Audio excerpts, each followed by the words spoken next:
নমস্কাৰ, আজি হৈছে 17 ছেপ্টেম্বৰ মঙ্গলবাৰ। আজি অসমৰ মুখ্যমন্ত্ৰী হিমন্ত বিশ্ব শৰ্মাই এডিআৰই পৰীক্ষাৰ্থীসকলৰ বাবে বৃহৎ ঘোষণা কৰিছে আৰু লগতে কেইবাটাও আঁচনি ঘোষণা কৰিছে। মই সবিস্তাৰে জনাই আছো। হয়, আজিৰ প্ৰথমটো খবৰ, এডিআৰই প্ৰশ্ন কাকত ভাইৰেলৰ ঘটনাক লৈ তৎপৰ অসম আৰক্ষী। ঘটনা সন্দৰ্ভত 3 জনক গ্ৰেপ্তাৰ কৰিছে। হয়, কালিয়ে গ্ৰেপ্তাৰ কৰা হৈছিল ফটোগ্ৰাফাৰ মংগল সিং বসুমতাৰীক। গ্ৰেপ্তাৰ কেন্দ্ৰটোৰ ইনভিজিলেটৰ মনোহৰ নাৰ্জাৰীকো গ্ৰেপ্তাৰ কৰিছিল। পৰীক্ষাৰ্থী দ্বিজেন বৰাকো গ্ৰেপ্তাৰ কৰিছে আৰক্ষীয়ে। আৰক্ষীৰ জেৰাত প্ৰশ্ন কাকত ভাইৰেলৰ কথা স্বীকাৰ কৰিছে মংগল সিঙে। আৰক্ষীয়ে জব্দ কৰিছে মংগল সিঙৰ মোবাইল ফোন। ধেমাজিৰ চিমেণ্ট চাপৰিৰ উপেন্দ্ৰ নেশ্যনেল একাডেমী কেন্দ্ৰত নিয়োজিত আছিল মংগল সিং। 4:15 ছ'চিয়েল মিডিয়াত প্ৰশ্ন কাকত আপলোড কৰিছিল মংগল সিং বসুমতাৰীয়ে। প্ৰশ্ন কাকত ভাইৰেলৰ সৈতে জড়িত আন লোককো বিচাৰি অব্যাহত আছে অভিযান। পৰৱৰ্তী খবৰ, 1 কোটি মহিলালৈ বছৰি 10,000 টকা আৰ্থিক সাহায্য প্ৰদান কৰিব। লাখ লাখ মহিলালৈ মোদী চৰকাৰৰ বৃহৎ আৰ্থিক সাহায্য। 5 বছৰলৈ বছৰি 1 কোটিৰো অধিক মহিলাই পাব 10,000কৈ। মোদীৰ জন্মদিনত লাখ লাখ মহিলাক বৃহৎ উপহাৰ দিয়াৰ ঘোষণা।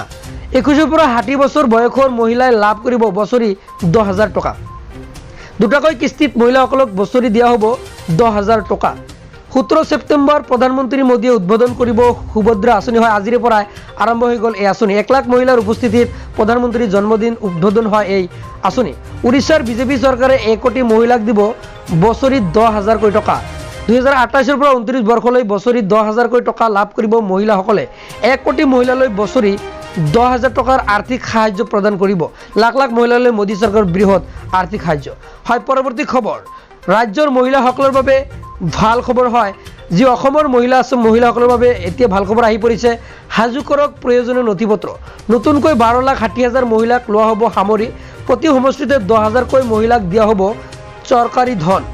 অৰুণোদয় আঁচনিক লৈ হিমন্ত বিশ্ব শৰ্মা চৰকাৰৰ ডাঙৰ সিদ্ধান্ত, অৰ্থাৎ পৰহিৰ পৰাই আবেদন আৰম্ভ হ'ব। অৰুণোদয় 3.0 শীঘ্ৰেই এৰি দিয়া হ'ব, অৰ্থাৎ 19 ছেপ্টেম্বৰৰ পৰা আৰম্ভ হ'ব ৰাজ্যত অৰুণোদয় আঁচনি। পূৰ্বতে অৰুণোদয় আঁচনিৰ অন্তৰ্ভুক্ত নোহোৱা প্ৰতিগৰাকী যোগ্য মহিলাকে লোৱা হ'ব এইবাৰ সামৰি। কি নথিপত্ৰ লাগিব আবেদনৰ বাবে মই সবিস্তাৰে জনাই আছোঁ। ৰেচন কাৰ্ড থকা পৰিয়ালেহে লাভ কৰিব এতিয়াৰে পৰা অৰুণোদয় আঁচনি। ৰেচন কাৰ্ডৰ আধাৰ কাৰ্ড লিংক হৈ থাকিব লাগিব অৰুণোদয় আঁচনি পাবলৈ হ'লে। আধাৰ লিংক নহ'লে নাপাব অৰুণোদয় আঁচনিৰ টকা। ৰাজ্যৰ মহিলাসকলৰ বাবে ভাল খবৰ দিছে অসমৰ মুখ্যমন্ত্ৰী হিমন্ত বিশ্ব শৰ্মাই। হয়, অতি সোনকালে সাজু কৰক নথিপত্ৰসমূহ। মই পুনৰবাৰ জনাই আছোঁ যে 1 ফেব্ৰুৱাৰীৰ পৰা ৰাজ্যৰ মহিলাসকলে লাভ কৰিব চৰকাৰী এই ধন।